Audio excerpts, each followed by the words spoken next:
The QK65 was a great board, but it had its shortfalls. QWERTY Keys has taken it back to the drawing board, this time with the idea of making a 60%, a form factor that has been ever popular in the hobby. But instead of recycling the design like I thought would happen, they've come up with something almost entirely new. This is the QK60. It's the culmination of years of OWLab design expertise and a vision for redefining the budget keyboard space. I don't have final packaging yet, so everything is just in a cardboard box again.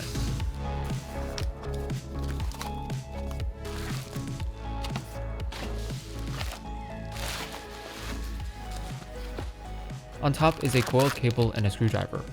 Also included are owl stabs V2, which I'm personally not a massive fan of. Also are bottom feet and gasket socks. Something new this time around are RGB diffusers if you have win-keyless or HHKB. These go under the blockers and help add a little flair to the board, instead of just seeing through to the PCB. The rest of the parts are inside this carrying case. First is our hot swap PCB, PE foam and plate foam, pink aluminum plate and palm plate, and the board itself with case foam inside. I opted for a pink bottom case, acrylic top, and golden stainless steel bottom piece. Let's take a look at some basic specs. Everything is detailed in the Notion page in the description. The QK60 is a budget gasket mounted 60%. It comes with the option between 3 hot swap PCBs, all with solder boards. There is pretty minimal layout support across these 3, so I kinda wish they would have spent more time making a PCB that gives users some more options. However, all 3 of these PCBs are compatible with the 3 top case layout options. There's HHKB, win-keyless, and WinKey. And additionally, while the QK60 isn't compatible with QMK or VIA, OWLab has their own custom software made to streamline the experience. For plates, we have FR4, palm, polycarbonate, and aluminum color matched to your bottom aluminum piece. And for colors, we have 2 different shades of acrylic, anodized black and E-white for the top case, E-white and a whole bunch of anodized colors for the bottom case, and E-white, black, gold, and chroma for the stainless steel bottom piece. Finally, the whole kit including owl stabs will be between $138 and $155. For our build, I've already got TX stabilizers installed, lubed with 205 grade 0 and BTC. I'm going to add on our aluminum plate and install Popus lubed with 205 grade 0. Popus and alu is usually a pretty nice and clacky combo. The aluminum plate is a bit tight. Next, I'll install our gasket socks, which are as easy as sliding them onto the ends of the plate tabs. Now that the inner assembly is done, I'll open up our case, connect the daughter board cable, and screw the case back in. On top goes GMK Rainy Day.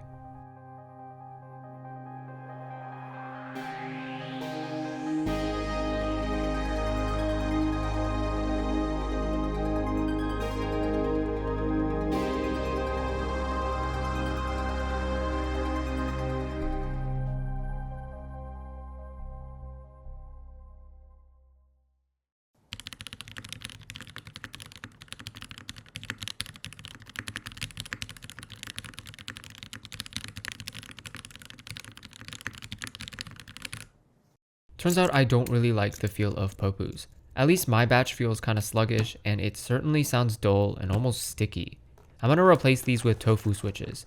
These have slightly large housings, so combined with this tight plate are really a pain to put in. Let's see if it was worth it.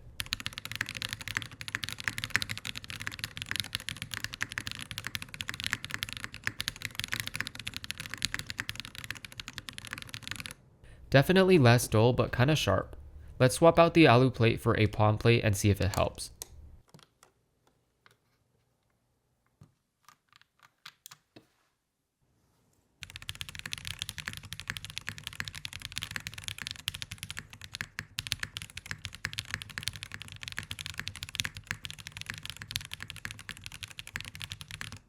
It's still really sharp, but has more tone.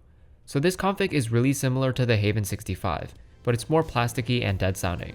Tofus switches are full nylon, so they are generally going to lean closer to the sound signature of something like MX Blacks. Even though I did combine them with a palm plate, which is known to be deeper, I think they still need some plate foam to calm down the plasticky sound. Gripes aside, the sound is definitely more full and alive than the QK65, which is much appreciated. Classic OWLab fashion is a ton of flex, just like you touch it and the PCB goes straight down. but the second installment in the QK series is starting to prove that wrong. Despite still being more flexible than the QK65 simply because of the roomier case, QWERTY keys cut down on the flex cuts this time. I assume this is to help make it sound better, because more cuts means more sound leakage. This is a compromise I'm fine with, because the flex is definitely still there, just not as present as I would expect to be in what's technically an OLED board. Again, compared to the QK65, there is simply going to be more flex with your configs because the QK65 has the stainless steel mid-piece. This was a strange design choice, and I'm glad it was removed because it probably wasn't doing wonders for the sound either. The exterior design is more complex than the QK65, albeit still very simple. I could rattle off lists of boards that have very similar looking side profiles and backs, but hey, it's a budget board and there's really not much to ask for. Just like the QK65, we still have this stainless steel bottom piece, but this is no longer visible from the back of the board. This is not going to be embellished, unlike this prototype which has our logo laser etched. Thanks QWERTY keys. Just like the QK65, the bottom feet are attached with rubber pins, although this time it's unnecessary because the screws are attached from the top instead of under the feet. You can actually see the pins from the inside, which shows just how thin this bottom case actually is. Some of the edges have this really tiny filleting, and I wish this was larger because it makes them feel sharp. Small chamfers and fillets also sometimes make boards look cheaper to me, and it definitely applies in this case. Overall, the QK60 has a much more standardized interior, one that looks like 99% of gasket mounted boards now. This acrylic piece fills in the battery hole if you have a wired PCB, and is really the one branded thing in the whole board. But the one thing that really caught my eye was actually the bottom front lip that reveals the bottom case. This is something I haven't seen implemented before, and especially stands out considering almost no boards put design thought into this area. Pretty neat. And most importantly, material quality is actually really good this time around. Everything looks great, even the internals, which I couldn't say so about the QK65 with the non-coated inside at the bottom piece and the very rough cast aluminum middle piece, so really good job here. The board is great. It's by no means perfect, but definitely a few steps up from the QK65. Yet there's just one more thing that I find a little off-putting about this board. Although definitely more accessible than the QK65, it still isn't permanently in stock. Everybody can pre-order a board, but only within a limited time frame.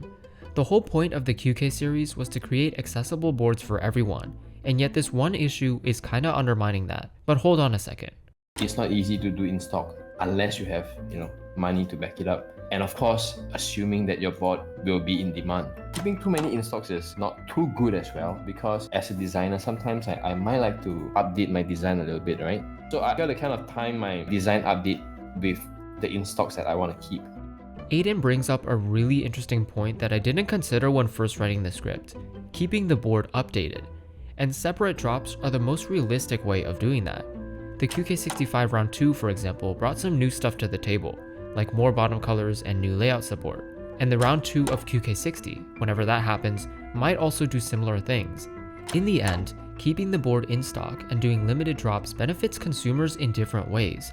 The former increases accessibility, while the latter increases overall quality. To QWERTY keys and really any budget board, both of these things are really big concerns.